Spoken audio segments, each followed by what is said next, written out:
وعن أبي أمامة صدي ابن عجلان الباهلي رضي الله عنه عن النبي صلى الله عليه وسلم قال: ليس شيء أحب إلى الله تعالى من قطرتين وأثرين، قطرة من دموع في خشية الله، وقطرة دم تهراق في سبيل الله. وأما الأثران فأثر في سبيل الله تعالى، وأثر في فريضة من فرائض الله تعالى. Ini masih terkait dengan kehidupan akhirat. Mari kita terjemahkan, diriwayatkan dari Abu Umamah, seorang sahabat, Abu Umamah Al-Bahili. Beliau melaporkan dari Nabi sallallahu alaihi wasallam sabdanya, tidak ada yang lebih dicintai oleh Allah Ta'ala dari dua tetes dan dua bekas. Tidak ada yang lebih dicintai oleh Allah Ta'ala melebihi dua tetes. Kalau sudah tetes, kaitannya dengan apa, Pak? Air. Dan dua bekas. Apa ini yang dua ini? Yakni tetes air mata karena takut kepada Allah, dan tetes darah yang mengalir pada saat perang di jalan Allah Ta'ala. Adapun dua bekas adalah bekas berjuang atau berperang fi sabilillah, dan bekas menjalankan salah satu dari berbagai kewajiban kepada Allah Subhanahu wa Ta'ala. Jadi sepintas lalu kita sudah faham ya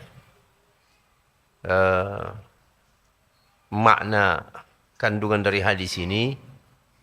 Artinya sesuatu yang dicintai oleh Allah Ta'ala pada diri seorang hamba. Artinya dari fisiknya. Apa yang dicintai oleh Allah Ta'ala, apa yang membuat Allah menjadi suka dan senang. Ada dua hal. Di sini disebutkan dua tetes dan dua bekas. Dan Nabi kita SAW menjelaskan satu persatu itu. Apa yang dimaksud dengan dua tetes itu? Yang pertama, tetesan air mata. Kenapa orang bisa menangis? Banyak hal. Tetapi yang dihitung itu adalah karena rasa takutnya kepada Allah. Terbayang neraka. Terbayang dosanya banyak. Terampuni enggak ini ya dosa saya ini? Dan dia membayangkan akhirat. Bagaimana nanti saya menghadapi akhirat itu? Tidak ada pendamping, tidak ada penterjemah, tidak ada anak, orang tua, masing-masing orang bertanggung jawab di hadapan Allah Ta'ala. Sehingga membayangkan betapa sakitnya penderitaan ataupun keadaan yang sangat menakutkan itu, maka wajar kalau seorang tak terasa menangis. Ya. Jadi ini yang pertama.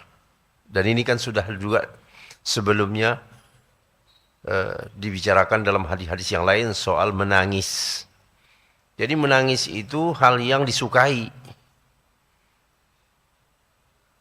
Dalam zikir, ya. Jadi kalau sudah habis sholat, mobil khusus digelap, artinya suasana gelap, ya. Suasana gelap itu lebih mendorong untuk apa? Haru, takut. Sehingga orang bisa dengan membayangkan akhirat, membayangkan masuk kubur, membayangkan maut, sakaratul maut, muncul rasa takut. Lalu kepada siapa minta tolong? Kepada Allah Rabbul Alamin. Wajar kalau orang menangis. Dan itulah tetesan yang disukai oleh Allah Ta'ala. Ada juga memang orang menangis ini ya karena ya faktor-faktor sosial. Ya, kehilangan uang, kehilangan mata pencaharian, kehilangan jabatan. Ya, nah, orang bisa juga menangis. Tetapi bukan itu yang dimaksud. Dengan tangisan yang disukai Allah itu adalah tangisan yang kaitannya dengan takut, khasyah. Khasyah kepada Allah Ta'ala. Ya. Itulah dia itu seperti yang kita contohkan. Mungkin mendengar ayat Al-Quran dibacakan. Ya Pak. Beberapa qari itu memang Allah beri kelebihan. Kalau dia membaca Al-Quran, hati kita itu udah gak bisa ditahan Pak itu. Gemetaran. Ya. Lalu terbayanglah diri kita yang banyak dosa. Kebetulan yang dibaca itu ayat-ayat yang terkait dengan apa? Neraka. Siksa orang neraka. Enggak terasa. Ya, menangis. Dan Nabi kita pun sallallahu alaihi wasallam mencontohkan ya di malam hari bagaimana suara tangis beliau itu seperti suara air yang dididihkan. Padahal dia ada dosanya enggak? Enggak ada dosa Nabi. Tapi kenapa dia bisa menangis? Sementara kita yang tiap jam buat dosa enggak bisa nangis. Ini jadi pertanyaan juga ya. Nabi yang tidak punya dosa kok gampang menangis? Teringat akhirat. Kita yang ya kita bilanglah tiap waktu dapat dosa. Ya, tetapi nggak pernah nangis, bahkan menghindari sesuatu yang bisa membuat takut itu menghindari, ya, menghindar dari orang mati, menghindari dari membuat orang jadi takut, menghindari dari kuburan, ya. Kenapa? Muncul rasa takut nanti, terbayang kematian. Padahal kita banyak dosa. Nah, padahal seharusnya gimana? Orang kalau merasa banyak berdosa, dia justru ingin sesuatu yang membuat dia lebih takut kepada Allah Ta'ala. Dulu ada kan kisah seorang imam. Namanya Imam Auza'i. Ya satu level lah dengan Imam Syafi'i. Bagaimana?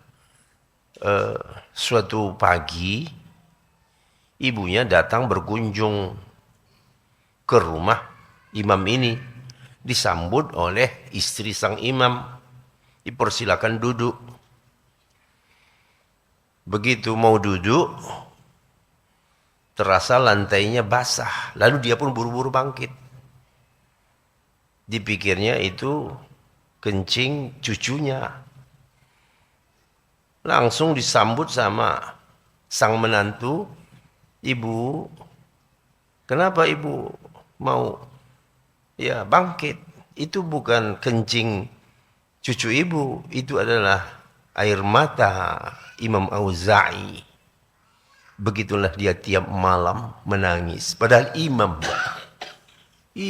selevel Imam Syafi'i itu. Ya. Berarti tangisannya itu membuat basah kan?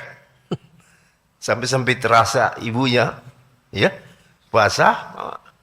Ya, dipikirnya cucu kencingnya, ya, kencing cucunya, ya. Tidak, ibu, itu bukan kencing cucumu, itu adalah air mata anakmu yang menangis setiap malam. Masya Allah ya.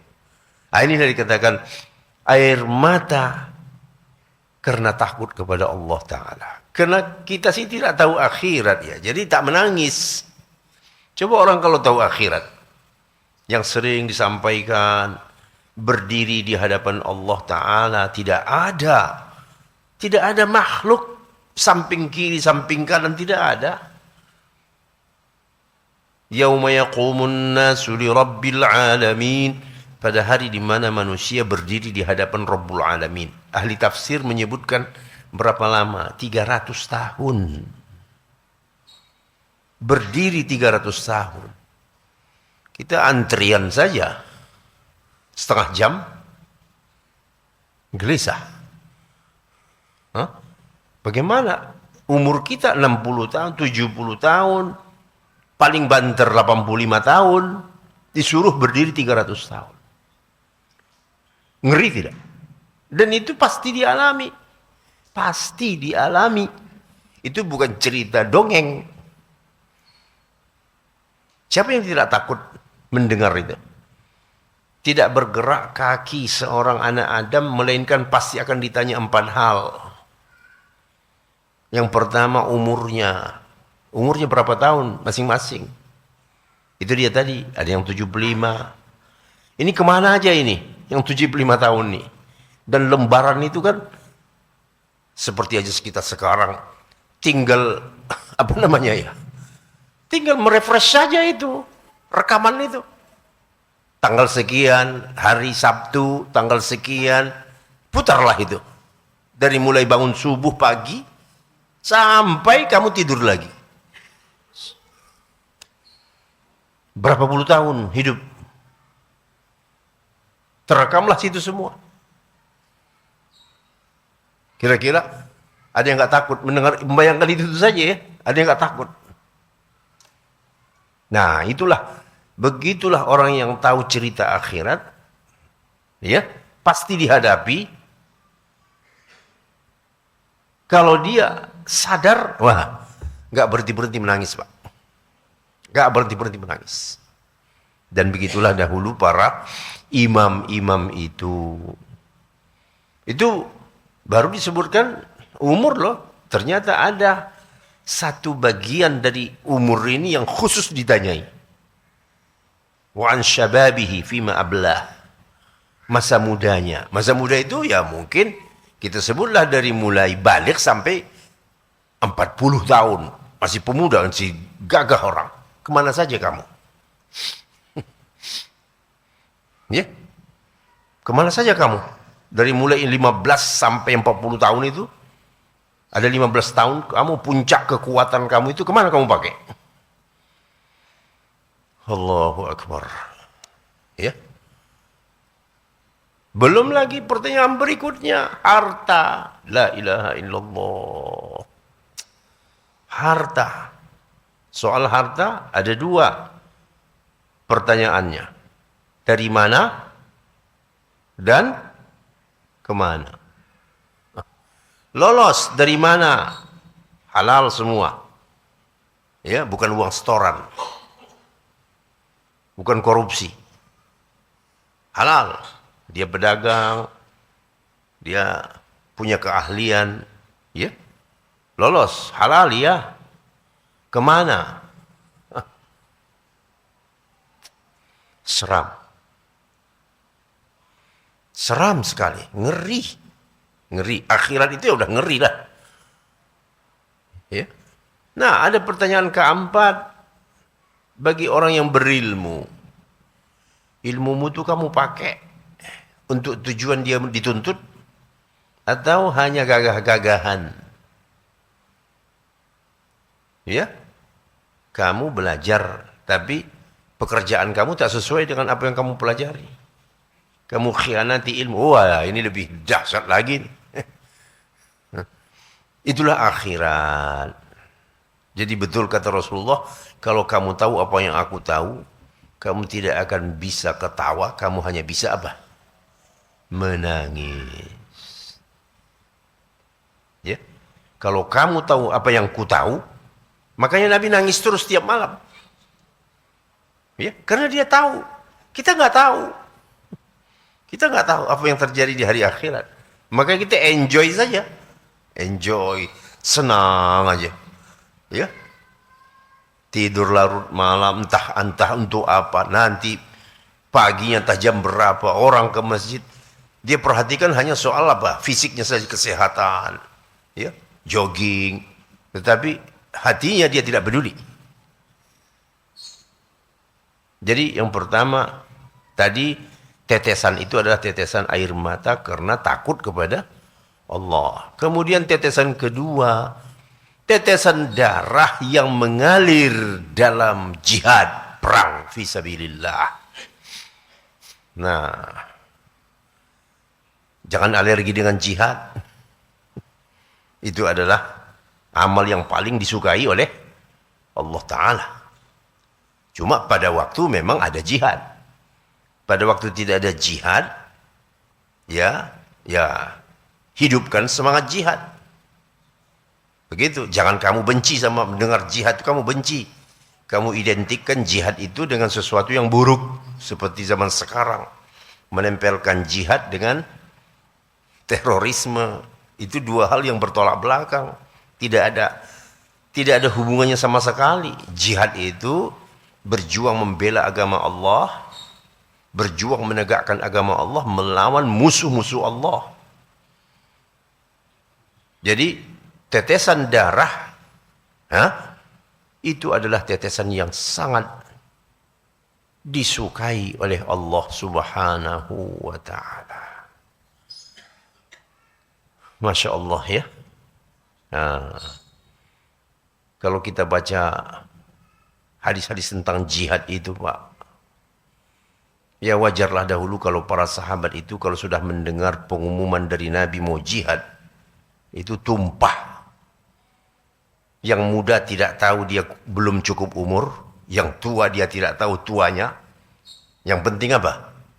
Ikut. Ya. Karena di dalam hadis-hadis itu, ya Allah ya Rabbi, Masya Allah. Nabi sendiri itu, Nabi pernah mengatakan, aku mendambakan kalau aku berjihad fisabilillah, kemudian aku terbunuh. Aku terbunuh, kata Nabi nih. Kemudian aku dihidupkan lagi, aku jihad lagi, aku terbunuh lagi. Sampai 3 kali Nabi bilang begitu. Itu dambaan Nabi. Jadi dambaan Rasulullah itu apa? Perang fisabilillah dan mati terbunuh. Saking apanya? Saking hebatnya kenikmatan yang Allah berikan kepada mereka para syuhada. Ya.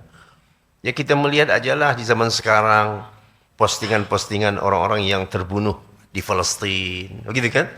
Dulu beberapa tahun lalu yang terbunuh di Syam. Iya. Sekian tahun dibongkar kuburannya. Masih senyum, Pak. Utuh. Seperti apa itu? Mayat sempat 2 bulan di dalam tanah. Tak bisa, tak keciuman lagi baunya itu. Ini utuh senyum, dibongkar kuburan. Terpaksa harus dibongkar, senyum. Yang dulu menjadi korban kekejaman si Asad itu. Nah, kalau yang terbunuh di Palestina ini banyak sekali kita dapat. Sampai anak perempuan kecil, mungkin kita bilang 8 tahun umurnya ya. Ya, mau sakaratul maut, ya, di rumah sakit, ayahnya memeluknya. Ayah, aku melihat surga mengalir di bawahnya anak sungai. Ini udah mau meninggal nih. Melihat, ayah, katakan ya Allah, katakan ya Allah. Iya ayah. Coba, Allah tunjukkan kan? Allah tunjukkan. Artinya apa? Allah memang suka orang yang perang fisabilillah itu. Tiba-tiba jangan kamu membenci, alergi, tidak suka. Kalau kamu tidak dalam kondisi seperti itu, ya syukur alhamdulillah. Tetapi kalau orang yang mengalami kondisi seperti itu, jangan justru kamu olok-olok. Karena ada kan orang yang mengolok-olok mujahid Palestina, ada. Mengolok-olok. Astagfirullah, kamu olok-olok. Orang yang mengolok-olok para mujahidin orang munafik itu, Pak. Walaupun dia berjenggot. Orang munafik itu. Ya. Itulah tentang tetesan darah. Kemudian ada lagi hadis Nabi yang menceritakan ya bahwa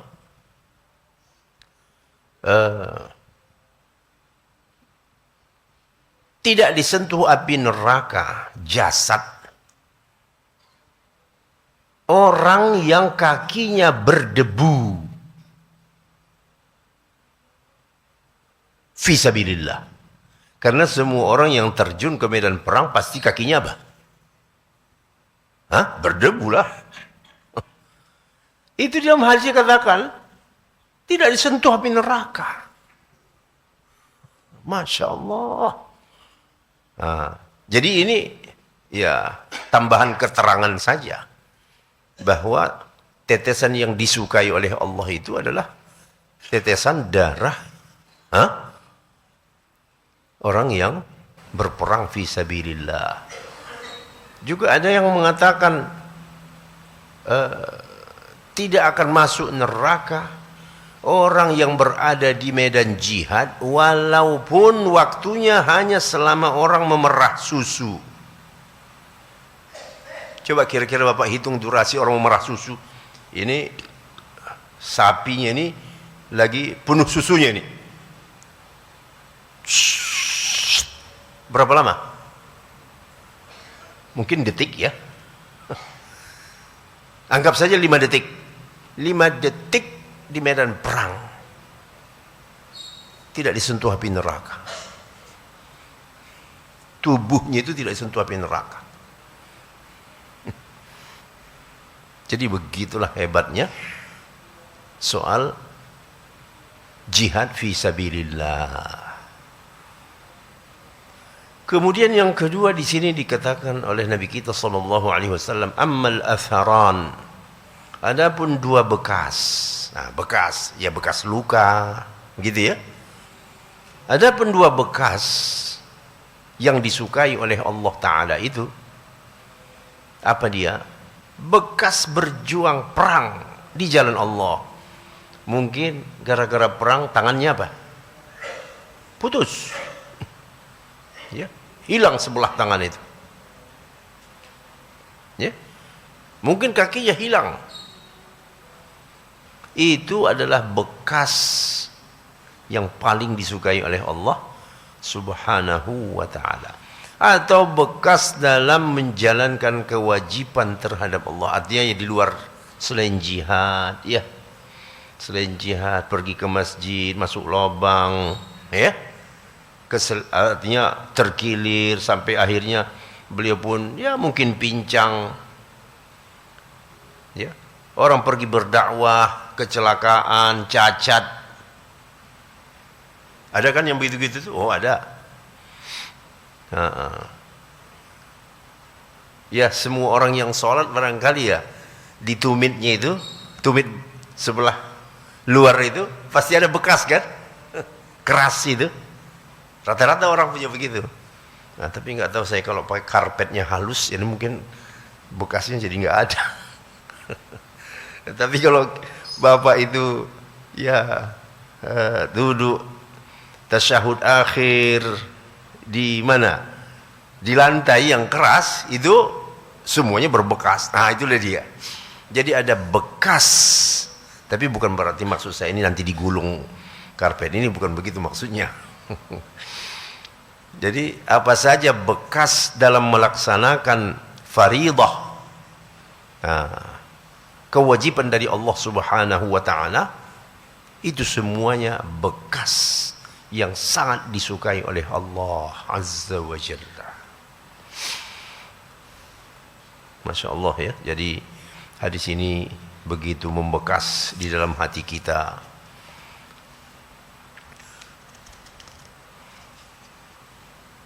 Nah, di dalam kandungan hadis ini seperti disebutkan oleh penulis, keutamaan jihad dan pahala orang yang terluka atau keluar darah pada saat berjuang berperang di jalan Allah, sehingga yang tersisa padanya hanyalah bekas lukanya.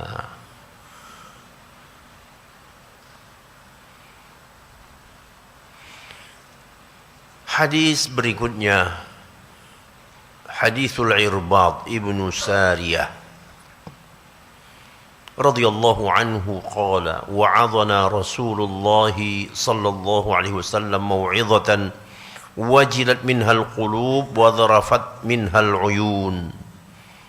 Dari Irbad bin Sariyah, ia berkata Rasulullah sallallahu alaihi wasallam pernah memberikan nasihat.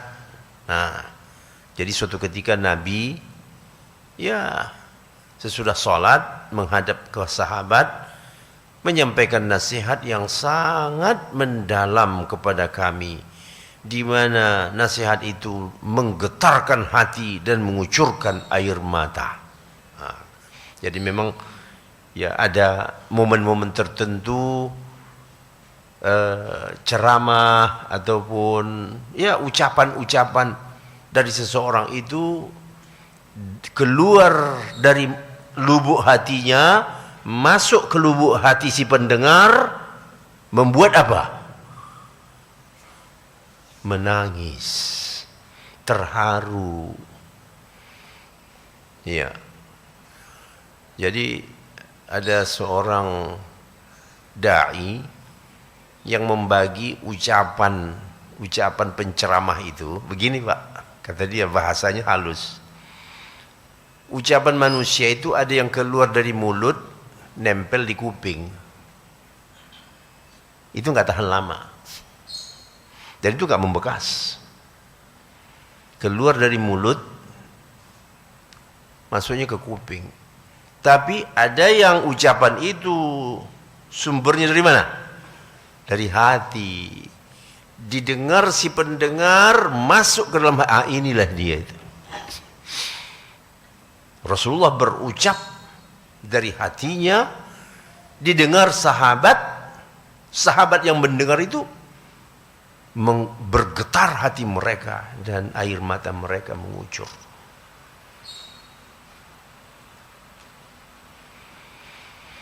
Baik, inilah hadis tentang bab yang lalu.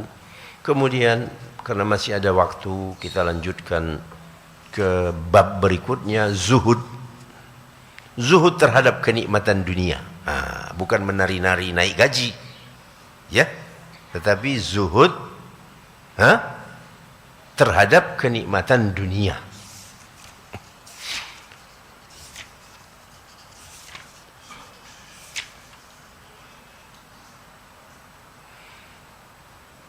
Langsung saja kita masuk ke hadisnya. An Amr ibn Auf al-Ansari radhiyallahu anhu anna Rasulullah sallallahu alaihi wasallam ba'atha Aba Ubaidah ibn al-Jarrah ila al-Bahrain ya'ti bi jizyatiha faqadima bi malin min al-Bahrain فسمعت الأنصار بقدوم أبي عبيدة فوافوا صلاة الفجر مع رسول الله صلى الله عليه وسلم فلما صلى رسول الله صلى الله عليه وسلم انصرف فتعرضوا له فتبسم رسول الله صلى الله عليه وسلم حين رآهم ثم قال أظنكم سمعتم أن عبيدة قدم بشيء من البحرين فقالوا أجل يا رسول الله فقال أبشروا وأملوا ما يسركم فوالله ما الفقر أخشى عليكم ولكني أخشى أن تبسط الدنيا عليكم كما بسطت على من كان قبلكم فتنافسوها كما تنافسوها وتهلككم كما أهلكتهم. Nah, mari kita dengar. Nabi kita sallallahu alaihi wasallam mengirim Abu Ubaidah ke Bahrain untuk mengambil jizyah. Jadi Bahrain itu dahulu daerah Ahlul Kitab. Dan Ahlul Kitab ini kita sebutlah minoritas muslim, minoritas non muslim, Yahud dan Nasara yang hidup di bawah perlindungan pemerintahan Islam. Mereka boleh hidup, silakan. Tetapi kamu harus membayar apa? Jizyah. Sejenis pajak lah.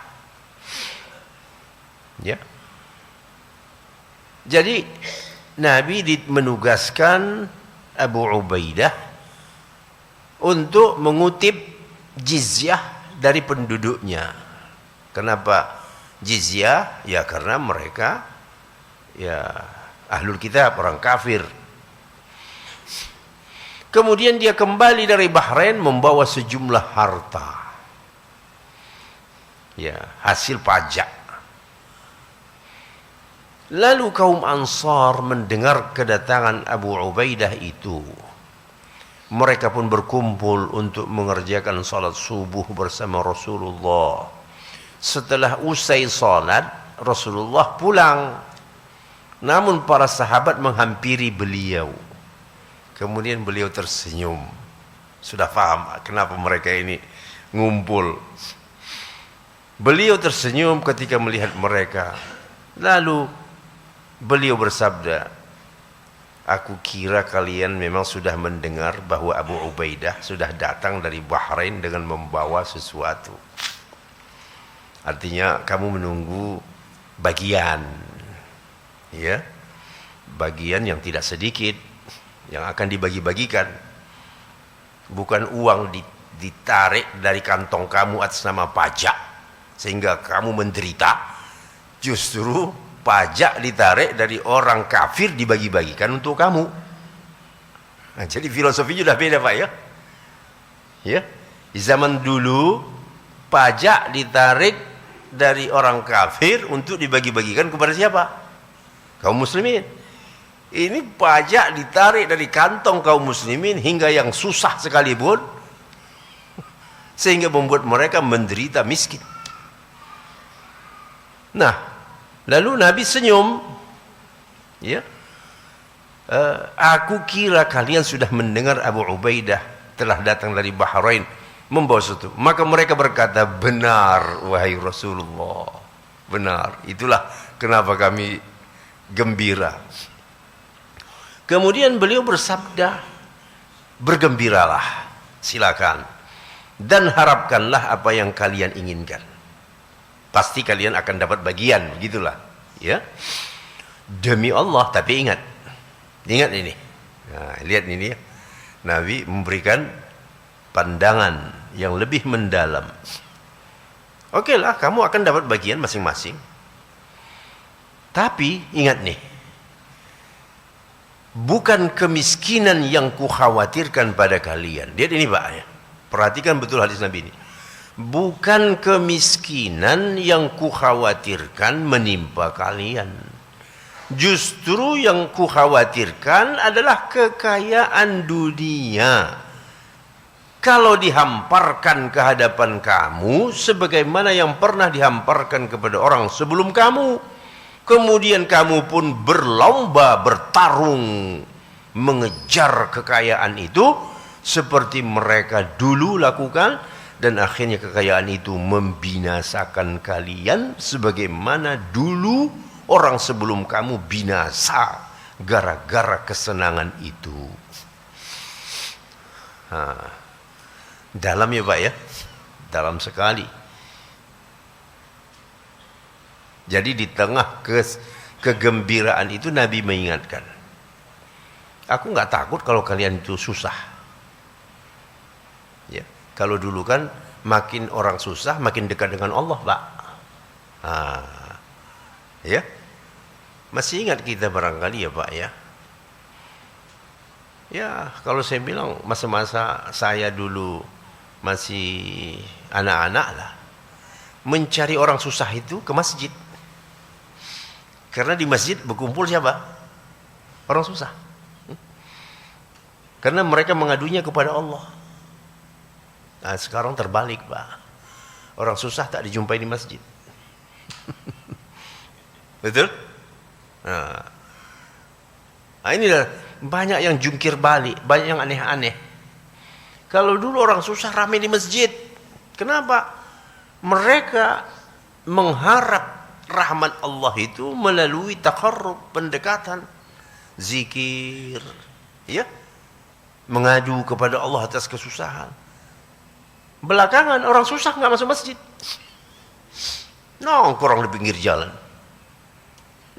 Betul enggak? Jadi serba susah, ya. Udah berubah zaman.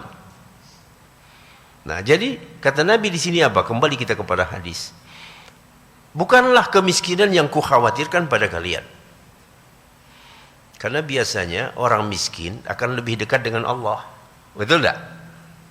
Siapa tempat mengadu kalau bukan Allah Ta'ala? Jadi orang miskin akan lebih dekat dengan Allah. Orang yang senang agak sedikit kemungkinan agak jauh dari Allah karena merasa cukup. Dia mau apa saja ada. Dia mau kendaraan ada. Dia mau kesenangan tempat tinggal ada.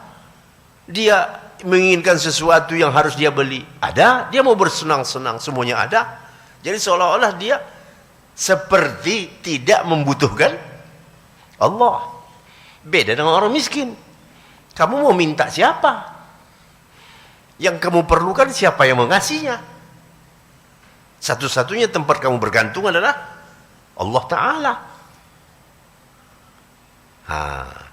Jadi makanya kata Rasulullah, bukan kemiskinan yang kukhawatirkan pada kalian, tetapi yang kukhawatirkan adalah kekayaan dunia kalau dihamparkan kepada kamu sebagaimana pernah dihamparkan kepada umat sebelum kamu. Maksudnya kaum Yahud, Ahlul Kitab sebelum kita, begitu juga umat-umat yang terdahulu, ya, ketika mereka senang, ya, merasa tidak butuh dengan pemberi rezeki, mereka pun berbuat kerusakan, kemaksiatan, kefasikan, lalu pada saat itu baru hukum Allah berjalan. Lupa mereka kepada pemberi nikmat. Nah, lalu kata Rasulullah, justru yang kutakutkan yang menimpa kamu adalah kesenangan, harta dihamparkan. Orang kalau sudah memang kaya, Pak, ya lupa, lebih banyak lupanya kepada Allah Ta'ala. Dia lupa kepada pemberi rezeki. Karena itu dia tadi, karena logikanya apa? Dia tidak ada yang dibutuhkannya. Segala sesuatunya bisa didapatkannya dengan uang. Ya, malaslah ke masjid, betul kan? Nah, kalau dia mau berjamaah, wah saya bangun saja di rumah ini musola. Ya, kalau dia mungkin sedikit beragama, anak-anak saya jadi makmum. Kira-kira cukup nggak? Ya nggak cukup. Biar kamu punya musola masjid dalam rumah kamu, itu tidak menghalangi kamu untuk harus datang berjamaah ke masjid. Ya kan yang penting berjamaah. Ya. Kalau keluar ya repot lagi, harus nyebrang, harus itu, harus ini. Kalau di rumah ini ya semuanya ada, mau Quran ada, mau sajadah ada, semua ada. Itu tidak menghilangkan keharusan.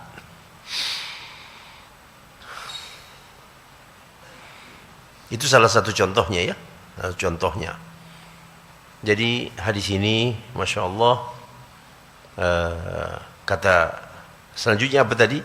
Kemudian ketika dihamparkan kesenangan itu kepada kamu, lalu kamu pun berlomba-lomba mengejarnya.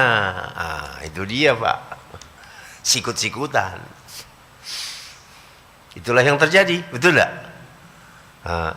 Sikut-sikutan, bukan persaudaraan. Persaingan, bukan persaingan yang sehat, tetapi persaingan yang tidak sehat, saling memfitnah, memburuk-burukkan, saling mengintai. Iya. Lalu akhirnya kekayaan itu membinasakan kalian sebagaimana telah membinasakan umat terdahulu. Jadi betul, sungguh sangat dalam kandungan hadis ini. Jadi jangan terlalu takut dengan kemiskinan. Justru Nabi takut kalau umatnya pada kaya semua. Begitu kira-kira sederhananya ya. Rasulullah itu takut kalau umatnya kaya-kaya semua. Karena orang kaya cenderung tidak merasa butuh. Bahkan mungkin tidak butuh itu kepada Allah Ta'ala. Karena dia merasa uang saya ini sekarang cukup untuk 2 turunan. Anak cucu saya cukup nih. Kalau saya hitung berapa sih per hari kebutuhan, dijumlahkannya cukup untuk anaknya 2 turunan. Membuat dia apa? Merasa aman. Aman. Ya. Nggak ada rasa kekhawatiran. Makanya di dalam Islam itu Pak ada namanya mata pencaharian ya yang afdal. Mata pencaharian yang afdal Pak. Pernah dengar kan? Afdalul makasib itu bahasa hadisnya itu. Apa mata pencaharian yang afdal yang disukai di dalam Islam itu apa? Jenis pencaharian yang membuat orang deg-degan. Itu tadi ya. Membuat orang deg-degan. Apapun jadi. Tapi dalam hadis memang dikatakan, disebutkan satu persatu. Namun penyebutan itu di zaman sekarang kan sudah makin banyak kan jenis pencaharian. Tapi intinya persamaannya adalah pencaharian yang membuat orangnya deg-degan. Kira-kira maksudnya apa? Membuat dia senantiasa bergantung kepada Allah Ta'ala. Dan sebaliknya boleh kita katakan mata pencaharian yang tak begitu disukai di dalam Islam itu apa? Mata pencaharian yang membuat dia menjadi aman dan nyaman. Terima terus setiap tanggal 1. Tanggal 26 juga udah bayar. Dia mau kerja, dia mau sakit, mau apa, dia nggak masuk, tetap masuk rekening. Iya. Dia nggak bekerja, dia tidur lagi saat rapat, tetap saja mengalir. Iya. Dia jalan-jalan ke sana, katanya begitu begini untuk urusan, tetapi ternyata dia cuma jalan-jalan saja. Uang dapat sekian kali di store setiap sekian bulan dalam setahun, dia jadi kaya raya. Bukan ini pekerjaan yang disukai di dalam Islam. Tetapi pekerjaan yang disukai di dalam Islam itu pekerjaan yang membuat orang deg-degan. Itulah bahasa sederhananya itu. Pedagang deg-degan nggak? Deg-degan, ada nggak pembeli? Nggak ada pembeli, habis saya nih. Itu disukai Allah Ta'ala itu. Petani, deg-degan tidak? Ini hujan nggak ya? Ini udah berapa hari nggak hujan? Umpamanya nih, deg-degan tidak? Deg-degan. Jadi pekerjaan apa saja yang membuat orangnya, si pelakunya khawatir, itu disukai. Kenapa? Karena di situ ada ketergantungan kepada Allah.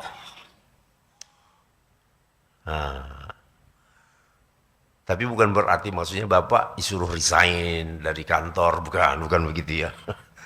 Kalau sudah begitu jalannya sudah ya terima saja pemberian Allah. Tetapi ini sebagai ilmu pengetahuan, memang begitulah intinya, bahwa pekerjaan yang mulia itu adalah pekerjaan seseorang yang terus membuat dia bergantung.